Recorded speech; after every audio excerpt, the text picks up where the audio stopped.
आदरणीय गुरुजन, सादर प्रणाम। गुरुजन, जैसा कि कुछ दिनों पूर्व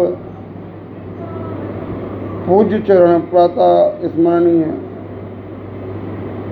संत गोस्वामी तुलसीदास जी कृत हनुमान चालीसा के प्रथम दोहों पर अपना ध्यान देते हुए आपका ध्यान आगे की चौपाइयों की ओर अग्रसर करने की अनुमति चाहता हूँ।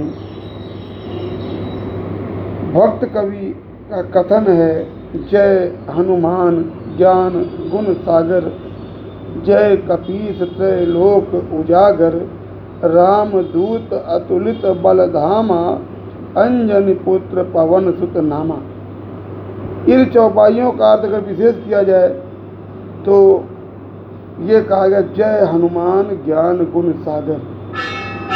अब हनुमान तो इसलिए क्योंकि उनका नाम तो सुंदर था, किंतु जब इंद्र से उनका युद्ध हुआ तो इंद्र के वजह से उनकी ठोड़ी, जिसे हनु कहते हैं, वो थोड़ी सी बढ़ गई और विशेषण रूप उनका नाम हनुमान पड़ गया। ज्ञान गुण सागर। अब सागर शब्द क्या होता है? सागर वह चीज़ है जो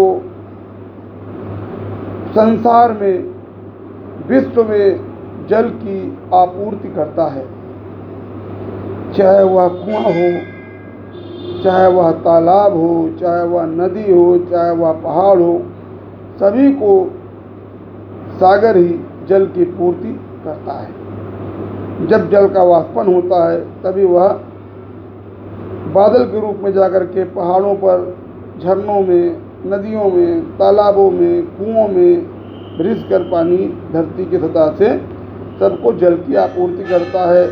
उसी प्रकार हनुमान जी ज्ञान और गुण के सागर, जब उनमें प्रेम रूपी जल प्रवाहित होता है इस सागर से, तो जब जल प्रवाहित होगा तो लोगों में ज्ञान और गुण की संपन्नता प्राप्त ठीक उसी प्रकार होती है जैसे कि समुद्र से जल सारे संसार को प्राप्त होता है। वैसे भक्ति रूपी जल से जब ये मन को सिंचित कर देते हैं तो लोगों में ज्ञान और गुण का प्रकाश होता है। जय कपीस त्रैलोक उजागर। अब जय कपीस, कपीस का मतलब कपियों के ईश। जय कपीस त्रैलोक, त्रैलोक तीनों लोक, स्वर्गलोक, मृत्युलोक और पाताल लोक, त्रैलोक उजागर, तीनों लोकों को प्रकाशित करने वाले हैं अपने कर्म से, अपने धर्म से, अपने ज्ञान से प्रकाशित करने वाले हैं। जय कपीस त्रैलोक उजागर। राम दूत। अब राम के दूत तो है ही, क्योंकि राम शब्द ही एक तरफ पापों को जलाने के लिए अग्नि के समान है, दिन को प्रकाशित करने वाले भानु के समान है, और क्षमाशीलता में चंद्रमा के समान शीतल मन को शांति देने वाले। इस प्रकार रामदूत, ऐसे शक्ति के दूत को रामदूत कहते हैं। अतुलित बलधामा। अतुलित बलधाम सिर्फ ठीक उसी प्रकार है जब एक बार बाली ने इनसे युद्ध करना चाहा, क्योंकि बाली को वरदान था जिससे वो युद्ध करेगा उसका आधा बल उनको मिल जाएगा। किंतु ये ठीक उसी प्रकार हुआ जैसे कोई व्यक्ति और उसकी सहनशीलता हो 100 mg की दवा की और 500 mg की दवा खा ले तो उसका शरीर बैलेंस नहीं कर पाता। उसी प्रकार जब वो हनुमान जी से युद्ध करने के लिए आगे बढ़ा बाली, तो आधा बल जाते ही, बल का कुछ मात्र लेस पहुँचते ही बाली अपने आप में नहीं रह पाया। इसलिए इन्हें अतुलित बल कहा गया। अतुलित बल के धाम है। अंजनी पुत्र पवन सुत नामा। और आप माता अंजनी के पुत्र हैं और पवन सुत वायु के पुत्र हैं। वायु हर प्रकार से संपन्न हैं।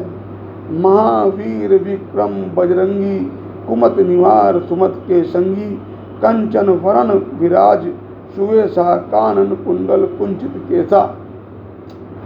महावीर, ये वीरों में भी वीर हैं, महावीर हैं। विक्रम, वीरता के सूर्य हैं। विक्रम, बजरंगी, वज्र अंग, वज्र के समान अंग इनका है। कुमत निवार, ये कुमतियों का निवारण करने वाले, बुरी बुद्धि को हटाने वाले। कुमत निवार, सुमति और अच्छी संगति करने वालों के साथ रहने वाले। कुमत के संगी, कंचन वर्ण, कंचन मतलब हेम शैला विदेहम, मतलब कहते हैं कंचन मतलब एकदम ऐसा वर्ण जो सोने के तरीके, कंचन वर्ण विराज सुवेशा, इनका वेश हमेशा शोभायमान होता है, सुंदर सुवेशा।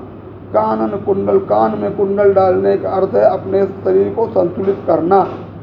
जैसे तराजू में पल्ले को और भार को बराबर किया जाता है, उसी प्रकार कानों में कुंडल धरने से दोनों ओर की अच्छी और बुरी शक्तियों को संतुलित करके अपने आप को संतुलित करते। कानन कुंडल कुंचित केसा, और केस को कुंचित करने का मतलब अगर बाल बिखेर दिया जाए तो उससे ऊर्जा इधर उधर भी जाती है, लेकिन उनको जब सकेल दिया जाता है बाल को तो ऊर्जा का क्षय नहीं होता।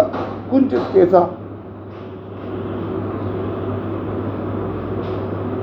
हाथ वज्र और ध्वजा विराजे, कांधे मूंज जनेऊ साजे। इनके हाथ में वज्र और ध्वजा इनके हाथ में विराजती है, कान्हे मूंज और कंधों पर मूंज को धारण करते हुए जनेऊ को धारण करने वाले हैं।